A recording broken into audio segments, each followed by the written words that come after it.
TNA Knockouts World Champion Jordynne Grace makes her successful WWE in-ring debut last night on NXT with a tease of a possible TNA crossover in the future with an NXT superstar coming over to TNA Wrestling.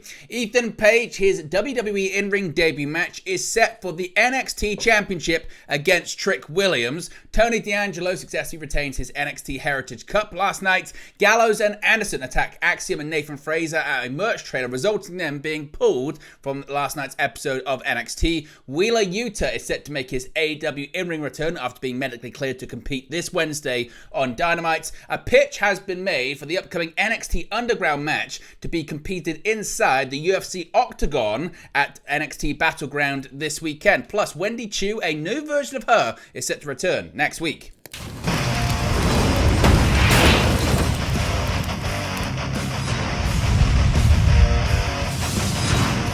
Hey guys, welcome back to Wrestling News 365. Hope everyone is doing very well. As always, there are plenty of news stories to get into in the world of professional wrestling. Let's start off talking about Jordynne Grace, the TNA Wrestling Knockouts World Champion, as we saw her make her official WWE singles in-ring debut.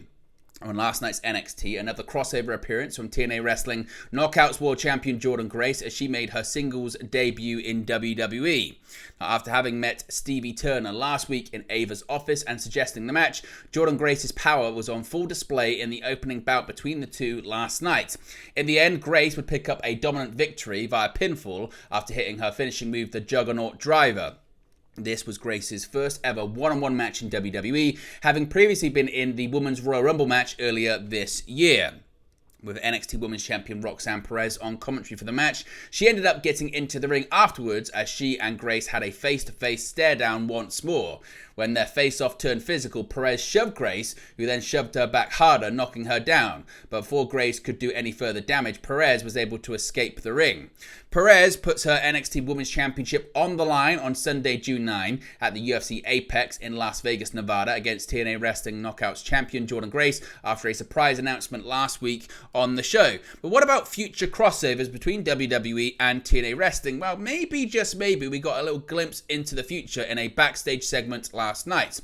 After participating in the opening match of the night, scoring the aforementioned victory over Stevie Turner, Jordynne Grace was shown meeting up with an old pal backstage. While Michin and Jordynne Grace caught up, Sol Ruka approached, noting that she was a fan.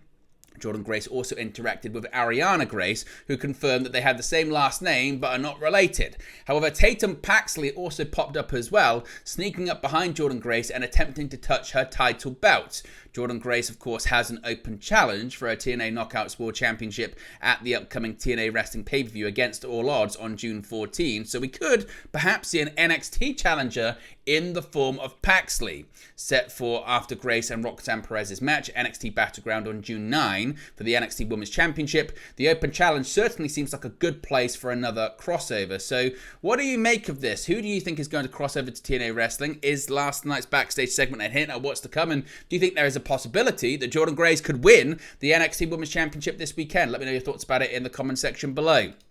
Now, Ethan Page, he made the surprise WWE debut last week at the conclusion of NXT, and this week we found out what his future plans are. To end last night's NXT, there was a different kind of contract signing segment, as Ethan Page was in the ring with general manager Ava to confirm his deal with the brand. He made a compelling argument as for why Ava should sign him to the deal, despite alluding to some unusual provisions in the document, before being interrupted by Trick Williams, with Trick also urging Ava to sign Page to the deal so that he could seek his revenge after last week's sneak attack. Ava revealed a good reason that she could not accept the terms of Page's request.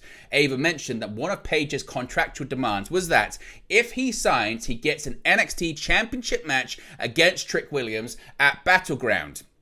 Williams reassured Ava that he was fine with these terms and planned to whoop that Trick on Sunday, and the contract would go on to be signed. So the deal is signed. Ethan Page is now officially under a WWE contract, even though he was previously, and the NXT Championship match has been confirmed for Battleground. It's going to be Trick Williams versus Ethan Page in Page's debut WWE match. What do you think about this one, and what do you think the outcome's going to be? Let me know your prediction for that one too in the comment section below.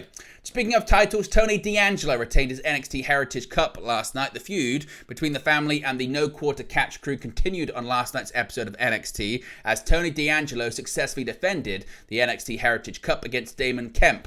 Now, D'Angelo's title retention didn't come without some luck, though. After gaining an early pinfall in round 1 and evading being pinned in the second, D'Angelo entered the third round of competition with a 1-0 advantage over Kemp. In response, Kemp nailed D'Angelo with an explosive series of offense, including a clothesline, a double stomp, and multiple German suplexes. When time dwindled down to the final 10 seconds, Kemp laid out D'Angelo with a Death Valley driver. As the referee began to count, though, Kemp was faced with the realization that his pinfall attempt was just 1 second too late as the bell rang to signal the end of the respective round before the referee could complete the call of 3. Narrowly escaping a tie score, D'Angelo quickly responded with a spinebuster in the opening moments of round 4 to secure the second and final pinfall to retain his NXT Heritage Cup. With this victory, D'Angelo marks his first successful title defense of his NXT Heritage Cup reign, which started with a victory over Kemp's stablemate Charlie Dempsey on the May 14 episode of NXT. So what did you make of this match, and what do you think are the future plans for the Heritage Cup? Now, Gallows and Anderson, they're going to be competing for titles this weekend, and a match was cancelled with an update announced during the broadcast last night on USA Network ahead of their NXT Tag Team Championship defense at the upcoming NXT Battleground Premium Live event. Axiom and Nathan Fraser were spotted before NXT in the merch trailer. Signing autographs for fans, they were attacked by their upcoming challengers Carl Anderson and Luke Gallows inside the merch trailer and then pulled to the outside. A fight then ensued, and in the end, the champions would end the segment having taken the brunt of the blows while security arrived to pull away Gallows and Anderson. It was revealed by commentary later that the Good Brothers would not be appearing on last night's episode of NXT after their planned match was cancelled and they were banned from the building by general manager Ava. Now, no match was announced for Gallows and Anderson ahead of time, so it seems the inclusion of that line was just part of the angle. But Axiom and Nathan Fraser look off to hold the main roster stars when they put their NXT Tag Team Championships on the line at Battleground this Sunday on June 9. Now, some positive news when it comes to Wheeler Yuta after he's been out of action for close to 5 months. Now, ahead of the June 5th edition of AEW Dynamite, tonight live on TBS, AEW star Wheeler Yuta of the Blackpool Combat Club is returning after 5 months injured. Since his loss against Eddie Kingston on the January 12 episode of Rampage, the Blackpool Combat Club's Wheeler Yuta has been absent from AEW television. As previously reported, Yuta has been dealing with concussion-related issues and was removed from a big 8-man tag team match in CMLL back in March. However, it now looks like AEW fans will be seeing a make good on that previous bout on the next episode of Dynamite. On June 4, AEW President and CEO Tony Khan took to social media to announce that the Blackpool Combat Club's Bryan Danielson, John Moxley, Claudio Castagnoli, and the returning Wheeler Yuta will face CMLL's Volador Jr., Magnus Rudido, and Esfinge on the June 5th episode of Dynamite. He wrote out the following, saying, quote, tomorrow, Wednesday night, AEW Dynamite, TBS, BCC versus Volador Jr., Magnus Rugido, Esfinge. The rivalry reignites when all 4 Blackpool Combat Club members team on Dynamite for the first time ever to fight their rivals from CMLL live on TBS tomorrow. Now, he then clarified Yuta's current standing, confirming he has been medically cleared. He tweeted, quote, yes, the medical staff just officially cleared Wheeler Yuta today after a 4-month absence, and now the entire BCC are ready to jump right into it, teaming together as a 4-man team for the first time in AEW TV history versus their rivals from CMLL live on TBS tomorrow. Now, of course, also announced for this evening's episode, Swerve Strickland will defend the AEW World Championship against Roderick Strong. Of course, the winner of this bout will move on to face Will Ospreay for the AEW World Championship on Sunday, June 30 at the AEW New Japan Forbidden Door pay-per-view. Meanwhile, in addition to that, Mariah May will go one-on-one with Saraya in tonight's episode. Of course, that was a match that was scrapped and moved over from last week's episode on TBS. Now, going back to NXT, Battleground, as I mentioned, is this weekend, and there has been a pitch to get more UFC involvement on the show. Now, on the May 21 edition of NXT, Natalya and Carmen Petrovic defeated Lola Vice and Shayna Baszler in the main event. Post-match, Vice turned on Baszler by attacking and brawling with her. NXT General Manager Ava then came out to announce that Vice will go one-on-one with Baszler in an NXT Underground match on Sunday, June 9 at NXT Battleground. Now, the NXT Underground match is a no-rope MMA-style fight that can only be won by knockout or submission. It has become a signature stipulation for the brand.